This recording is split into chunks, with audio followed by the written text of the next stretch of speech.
Syrian President Bashar al-Assad granted an interview to Charlie Rose. This is the first time he has spoken to U.S. media in nearly 2 years. And at a very critical time, obviously. Chris Lawrence is live at the Pentagon this morning with that. Chris, Assad sounded completely adamant, I guess, that he had nothing to do with the attack. Tell us more about what he said to Charlie Rose. Yeah, Kate, I mean, he was calm but very forceful, and he sent 3 clear messages. 1, he questioned the evidence that the White House has been presenting.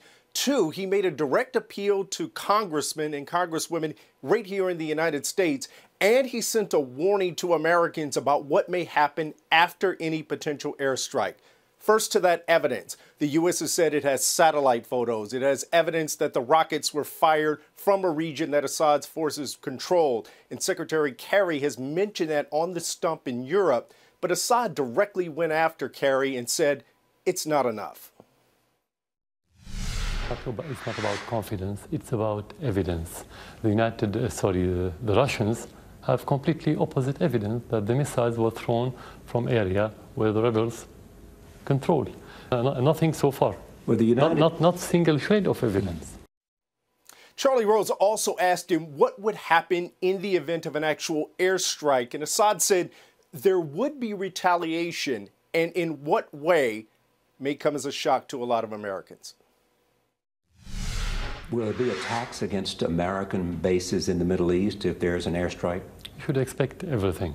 You should expect everything. Not necessarily through the government.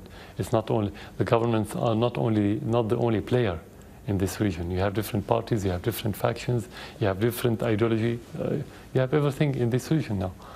So you have to expect that. Tell me what you mean by expect everything. Expect every action. Including chemical warfare?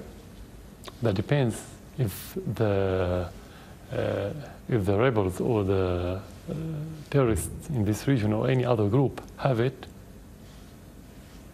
It could happen, I don't know. And he also said that any action against his regime would be helping Al-Qaeda. He made the point to Charlie Rose saying that he is the one fighting against Al-Qaeda in his country. So a war of words is now on between senior Obama administration officials and the president of Syria himself.